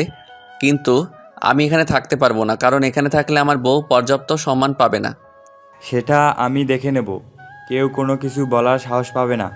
আর এখানে সবাই উপস্থিত আছে, আর কারো কোনো মতামত থাকলে এখানে বলতে পারেন। আমি সবার মতামত এখানে শুনবো। আরিফ চৌধুরীর মুখের উপর কথা বলা বা তর্ক করার এরকম কলিজার সাহস এখন পর্যন্ত কারো হয়নি। আর আদনান তো তার বাবাকে যথেষ্ট পরিমাণ সম্মান করে, তাই সে বেশি কথা বলল না। তারা বুঝে তো তাদেরকে মেনে নিয়েছে, তাহলে আদনান আর এখানে কি বলার থাকবে? তাই আদনান চুপ করে আছে। আর আফরিন কিছু বলতে চাচ্ছে, বাট বলতে পারতেছে না লজ্জার কারণে। তারপর সবাই যে যার রুমে চলে গেল, আর আরিফ চৌধুরী সব কিছুর ব্যবস্থা করলো। আবারও ধুমধাম করে বিয়ের ব্যবস্থা করলো। এদিকে ভিতরে সব কিছু কমপ্লিট।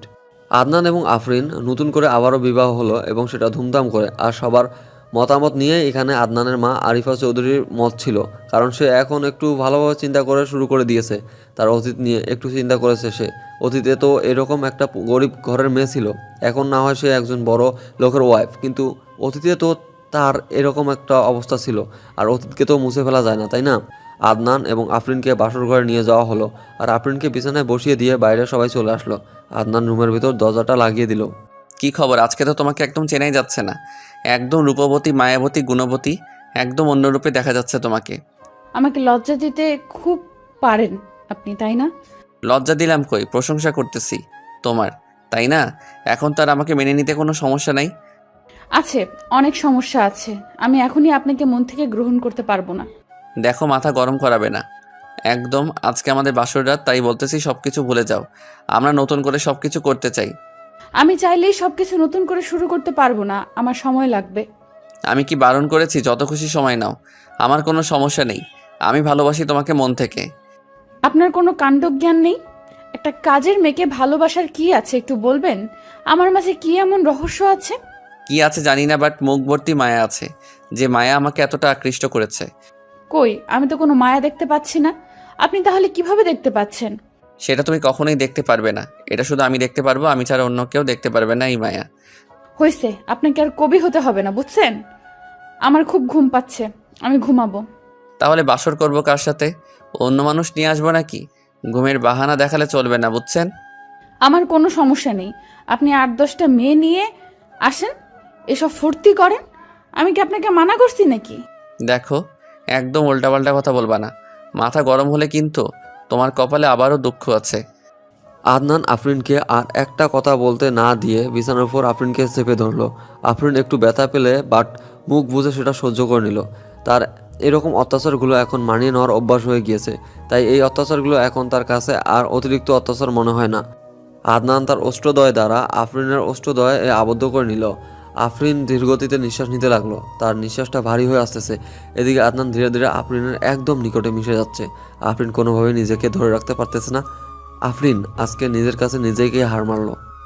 ধীরে ধীরে দুজনেই চলে গেল ভালোবাসার সাগরে। তাদেরকে নিয়ে আসবে কে?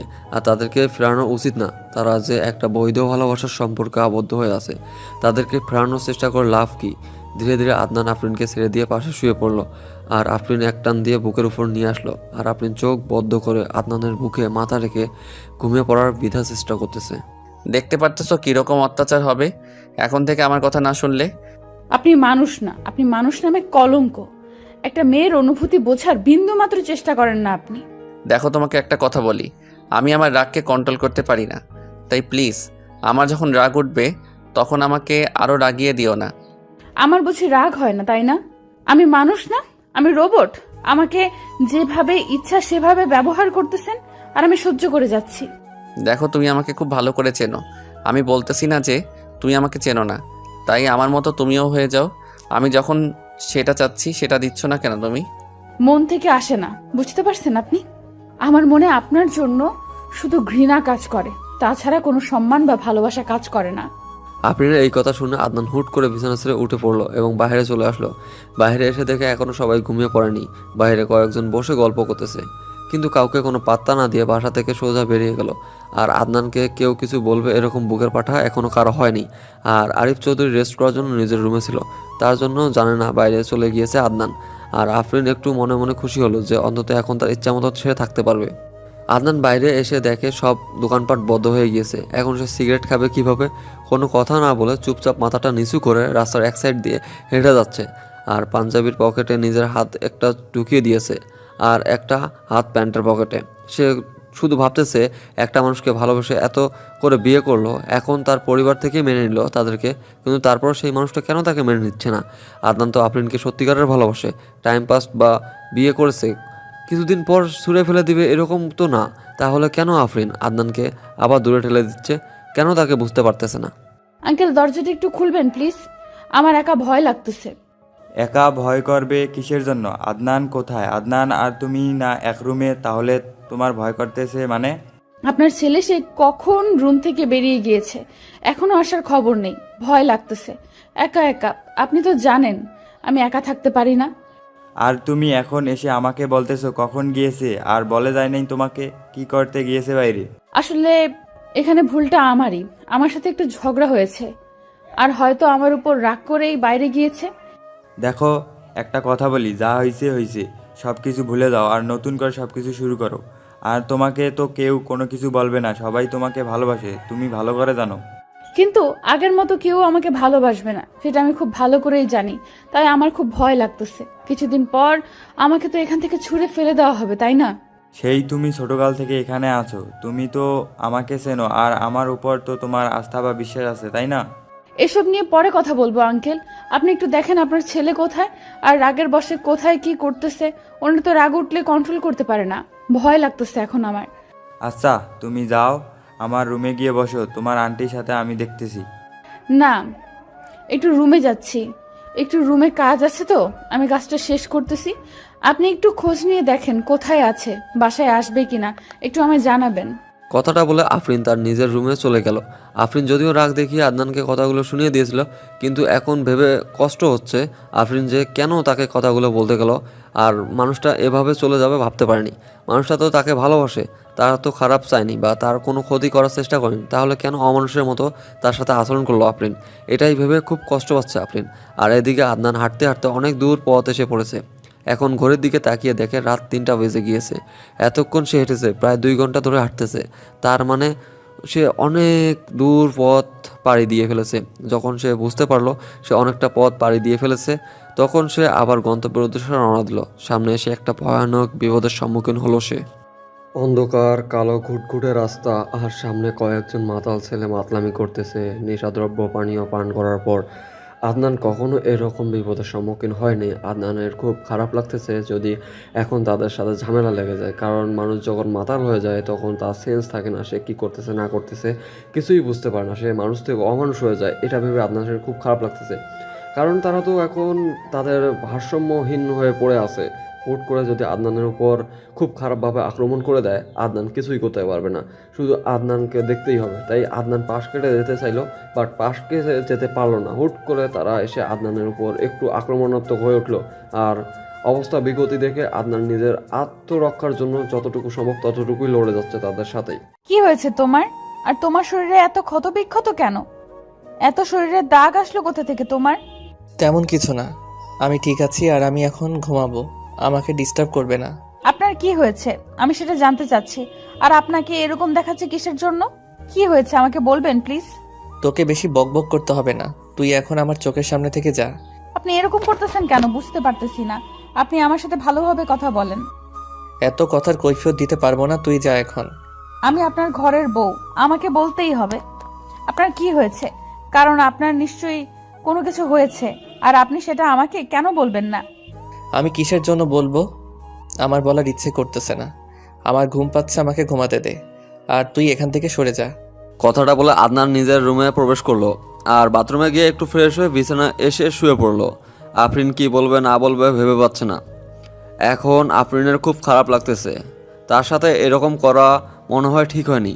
যখন বাসার সবাই তাদেরকে মেনে নিল, তখন আদনান কেন এরকমটা করতেছে? আফরিন কোনো কথা না বলে চুপচাপ আদনানের পাশে গিয়ে শুয়ে পড়লো, কিন্তু সেদিকে কোনো গুরুত্ব নেই আদনানের। চুপচাপ নিজের মতো শুয়ে আছে আদনান। আপনার কি হয়েছে? আপনি আমার সাথে কথা বলবেন না? আদনান চুপ করে আছে। আদনান কোনো কথা বলে না, কারণ আদনানের খুব ভয় লাগতেছিল তখনকার সেই বিষয়টা নিয়ে। আদনান যখন রাস্তা দিয়ে হেঁটে আসছিল, তখন এসে দেখে কয়েকটা ছেলে মাতাল অবস্থায় সেখানে দাঁড়িয়েছিল। আর আদনান তাদের কাছে গেলে তারা মাতাল অবস্থায় আদনানকে আক্রমণ করে আদনানের টাকা পয়সা ছিনতাই করার জন্য। কিন্তু তারা 4জন হলে হবে কি, তারা তো মাতাল অবস্থায় ছিল, যার জন্য আদনান নিজের প্রতিরক্ষা করতে পেরেছিল আর সেখান থেকে ফিরে আসতে পেরেছিল বাসায়। একটু হলে আজকে তার জীবনটাই চলে যেত। আপনি কি আমার সাথে কথা বলবেন না নাকি? আমার ঘুম পাচ্ছে, এখন যদি একটু ডিস্টার্ব করিস তাহলে কিন্তু তোর অবস্থা অনেক খারাপ আছে। তাই নাকি? কি অবস্থা খারাপ আছে শুনি? যা ইচ্ছা করতে পারেন, বাট কথা বলেন আমার সাথে। এখন আমার ঘুম পাচ্ছে, আমি ঘুমাবো, কারোর সাথে কথা বলার কোনো ইচ্ছা করতেছে না এখন আমার। আমার সাথে আপনাকে কথা বলতেই হবে। আমার সাথে কথা না বললে কিন্তু খারাপ হবে। তোর সাথে আমি কি কথা বলবো আর কি খারাপ হবে শুনি? আমি আপনার সাথে কথা না বলে থাকতে পারতেছি না। আপনি আমার অভ্যাস হয়ে গিয়েছেন। ভালো হইছে, এখন চুপচাপ ঘুমিয়ে পড়ো, না হলে কিন্তু সমস্যা আছে। আমি বলেছিলাম যে আমাকে বিয়ে করিয়েন না। আপনি আমাকে সহ্য করতে পারবেন না, বা আমার আচরণ ব্যবহারগুলো আপনার ভালো লাগবে না। আমি বলতেছি আমার ঘুম পাচ্ছে, এখন উল্টাপাল্টা কথা বলবি না। আমি আপনাকে ভালোবাসি, আর আপনার সাথে কথা না বলে আমি থাকতে পারতেছি না। আপনি কেন বুঝতে পারতেছেন না? আমার কষ্ট হচ্ছে। তাতে আমি কি করতে পারি? কষ্ট হচ্ছে, ঘুমের ওষুধ খেয়ে ঘুমিয়ে পড়ো। এই, আমার জন্য আপনার মনে ভালোবাসা, আমি কষ্ট পাচ্ছি, আর আপনি আমার প্রতি কোনো যত্নশীল না। এখন আমাকে কি করতে হবে সেটা বলো, আমি সেটাই করতেছি। আপনি কোথায় গিয়েছিলেন, কি করতে গিয়েছিলেন, আর এতক্ষণ বাইরে কি করলেন, আর আপনার শরীরের এই অবস্থা কেন? আমি তো বলেই দিয়েছি এত কথার উত্তর আমি দিতে পারবো না। তারপর এরকম করার কি আছে শুনি? আমি আপনাকে ভালোবাসি আদনান সাহেব, ভালোবেসে ফেলেছি আমি। আপনার জন্য এখন আমার মায়া হয়, কষ্ট হয়। ঠিক আছে, তাহলে এখন ঘুমিয়ে পড়ো, আমার ঘুম পাচ্ছে, কালকে কথা হবে। আপনি কি আমাকে ইগনোর করতেছেন, বা আমার সাথে এখন আপনার কথা বলতে ভালো লাগে না আর এমন কিছু? আমি যখন তোমাকে পাগলের মতো ভালোবেসে গিয়েছিলাম তখন তুমি কি করেছিলে? আমাকে কত ইগনোর করেছো, কত কি বলেছো। তারপর আমি তোমাকে নির্লজ্জের মতো ভালোবেসে গিয়েছিলাম, আর তুমি একদিন কষ্টটা সহ্য করতে পারতেছো না। তাহলে আমার কি অবস্থা হয়েছিল একটু ভেবে দেখো। আমি তিলে তিলে নিজেকে কতটা ক্ষত বিক্ষত করে ফেলেছিলাম। আসলে আমি বুঝতে পারিনি, আমার মনে হয় এরকম কোনো ফিলিংস ছিল না। আর আমরা গরিব মানুষ, কখনো ভালোবাসার স্বাদ, রং, রস এইসব নিয়ে আমরা কখনো ভাবনা চিন্তা করিনি। সব সময় টাকার পিছনে ছুটেছি, বেঁচে থাকতে হলে টাকার প্রচুর প্রয়োজন। আজকে আমাকে ভালোবেসে ফেলেছো, তাহলে আজকে তো রিয়ালাইজ করতে পারতেছো যে আমার অবস্থা কি হয়েছিল, আমি কেমনে দিনকাল পার করতাম। আমার ভুল হয়েছে, আমাকে মাফ করে দিবেন। আমি আর কখনো আপনাকে কষ্ট দিব না, সারা জীবন ভালোবাসায় ভরিয়ে রাখবো। কথাটা বলে আদনান সাহেবকে জড়িয়ে নিলাম নিজের বাহু ডোরে। লোকটাকে দেখে খুব মায়া হচ্ছে। আজকে কি অবস্থা, সারা শরীরে ক্ষত বিক্ষত হয়ে আছে, ছোট বাচ্চাদের মতো কেন জানি ভয়েতে আছে আদনান সাহেব। আসলে আমার যে মন নেই সেটা না, আমারও তো মন আছে। আমিও মানুষ, আমিও ভালোবাসতে পারি, কিন্তু গরিব ছিলাম, ভয় পাইতাম সব সময়, কখন জানি কি হয়। কিন্তু আদনান যখন আমাকে প্রথম ভালোবাসার কথা বলেছিল, তখন আমার খুব ইচ্ছে করেছিল যে আমিও তাকে আমার মনের কথাগুলো খুলে বলি, কিন্তু আমি ভয় পেতাম। কিন্তু শেষ পর্যন্ত যখন জোরপূর্বকভাবে বিয়েটা করে নিলাম, তখন অনেক খুশি হয়েছিলাম মনে মনে, কিন্তু বাইরে কখনো প্রকাশ করা হয়নি। আজকে আমি একটু নির্লজ্জ হয়ে গেলাম। আমি আদনান সাহেবের ঠোঁটে ঠোঁট দুটো বসিয়ে দিলাম। আমার এরকম কাণ্ড দেখে আদনান সাহেব একটু হকচকিয়ে উঠলেন। হয়তো কল্পনাও করতে পারে নাই যে আমি এরকম বেহায়ার মতো একটা কাজ করে বসবো। উনি প্রথমে ভয় পেলেও, একটু নড়াচড়া করলেও কিছুক্ষণ পর একদম নিস্তেজ হয়ে গেলেন, নিজেকে আমার কাছে বিলিয়ে দিলেন, আর আমিও ইচ্ছা মতো নিজের বাহু ডোরে ওনাকে আবদ্ধ করে নিলাম। তারপর আমি ওনার শরীরের উপর নিজের শরীরটা এলিয়ে দিলাম, আর বেহায়ার মতো তাকে ভালোবাসলাম। আজকে মনে হচ্ছে আমার কোনো লজ্জা নেই। আমি মনে হচ্ছে আজকে একদম বেখেয়ালি হয়ে গিয়েছি যে আমি একজন নারী, আর নারীরা লজ্জার ভূষণ, সে সব কিছু আজকে মাথা থেকে ঝেড়ে ফেলে দিয়েছে। ধন্যবাদ আমাকে এত সুন্দর একটা মুহূর্ত এনে দেওয়ার জন্য। এতদিন তো আপনি আমাকে জোর করে ভালোবেসেছিলেন, সেখানে কোনো ভালোবাসার রং ছিল না, যে ভালোবাসায় কখনো আমরা দুজন দুজনকে রাঙিয়ে দিতে পারি। শুধু এখানে সব কিছুই উপহার দেব আপনাকে চৌধুরী সাহেব। এত ভালোবাসা এতদিন কোথায় লুকায়িত ছিল যে ভালোবাসার বহিঃপ্রকাশ করেনি আমার মহারানী? সময়ের অপেক্ষায় ছিলাম, যদি কখনো ভালো সময় আসে নিশ্চয়ই আমি আপনাকে আমার সবটুকু দিয়ে ভালোবাসবো। আজকে সেই সময় হয়ে এসেছে। তাহলে এতদিন কিসের ভয় ছিল আমাকে ভালোবাসা শুনি? অনেক কিছু, লজ্জার ভয়ে, সমাজের কটু কথার ভয়ে, বাসার মানুষের কথা শোনার ইচ্ছা ছিল না, সবাই আমাকে কটু কথা বলবে তার ভয়। এত কথা চিন্তা করে কেমনে তুমি থাকতে পারো বুঝি না। এত ছোট মানুষ এত কিছু ভাবো কিভাবে? করতে হয় চৌধুরী সাহেব, আপনি তো বড় লোক, আপনার তো এসব চিন্তা ভাবনা মাথায় আসবে না, কিন্তু আমরা গরিব, আমাদের এসব চিন্তা ভাবনা মাথায় থাকবে সব সময়। এই বড়লোক আর গরিব কতটা আর মুখ দিয়ে উচ্চারণ করবে না। ভালোবাসা ছোট লোক বা বড় লোক দেখে হয় না, দুটি মনের ভিতরের আকাঙ্ক্ষা থেকে হয়ে ওঠে। কথাটা বলে আমি আবার আমার মহারানীকে নিজের বুকে নিলাম, আর তার গালে কপালে চুম্বন দিলাম, ভালোবাসার পরশ দিয়ে তাকে রাঙিয়ে দিলাম। ভালোবাসাটা প্রথমে যতই কষ্ট মায়া হোক, যদি ভালোবাসাটা আপনি নিজের করে নিতে পারেন, আপনি আপনার ইচ্ছে অনুযায়ী সব কিছু করে নিতে পারেন, তাহলে দেখবেন ভালোবাসা অনেক সুন্দর। ভালোবাসতে টাকা পয়সা দরকার হয় না। আপনারা বলতে পারেন যে টাকা পয়সার দরকার হয় ভালোবাসতে, আবার কেমন কথা, সবাই তো বলে ভালোবাসতে টাকা পয়সা লাগে, কিন্তু আমি এর উল্টো কথা কেন বলতেছি তাই তো? ভাই, আপনার যখন টাকা থাকবে আপনার কাছে ভালোবাসা থাকবে, যখন আপনার কাছে টাকা থাকবে না তখন ভালোবাসতে আপনার কাছে থাকবে না। কেন বলতেছি এরকম কথা? তাই তো বলার কারণ হচ্ছে আপনি যখন কাউকে ভালোবাসবেন আর তাকে নিয়ে ঘুরতে যাবেন, আপনার প্রিয়তমা আপনাকে আরও বেশি ভালোবাসবে। তখন তাকে আপনি রিকশায় করে ঘুরবেন পুরো শহর বা রাতের শহর, কোনো ভালো একটা রেস্টুরেন্টে নিয়ে গিয়ে খাওয়াবেন, সুন্দরভাবে তাকে উপহার দেবেন, সারপ্রাইজ করবেন, দেখবেন যে ভালোবাসাটা আরও রঙিন হয়ে যাবে। কিন্তু যখন আপনার কাছে টাকা থাকবে না, তখন তো আর আপনি সেটা করতে পারবেন না। আপনার ভালোবাসাটা বিলিভ হয়ে যাবে। তখন আপনার কাছে ভালোবাসাটা একটা নামমাত্র মনে হবে। এত মনোযোগ দিয়ে কি ভাবা হচ্ছে শুনি, আর আমার সাথে কোনো কথা বলতেছেন না, ব্যাপার কি? তোমাকে অনুভব করতেছি প্রিয়তমা, তোমার ভালোবাসাটা চাই আমি খুব গভীরভাবে স্পর্শ করতেছি। আপনার মতো যে আমি এখন স্বামী পাবো সেটা আমার কপাল ছিল, কারণ আমার মতো একটা নিচু বংশের মেয়েকে যে এত মর্যাদা সম্পন্ন মানুষ বানিয়ে দেবেন আপনি, আমি কখনো কল্পনাও করতে পারিনি। নেক্সট টাইম তোমার মুখ থেকে যেন এরকম কোনো কথা আমি শুনতে না পাই, তাহলে সেদিন তোমার এই পৃথিবীতে শেষ দিন হবে আর আমারও। আচ্ছা ঠিক আছে, এই যে কানে ধরে বললাম, আর কখনো বলবো না। এখন আমাকে মাফ করবেন জাহাপনা?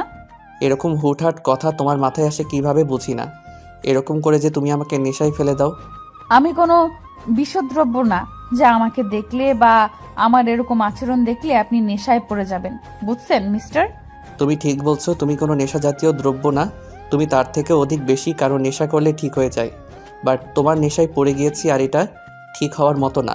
চৌধুরী সাহেব একটা কথা বলবো? একটা কেন, হাজার কোটি লক্ষ যত ইচ্ছা বলতে থাকো। চৌধুরী সাহেব, আমার রাগী স্বামী, আমি আপনাকে অনেক অনেক ভালোবেসে ফেলেছি।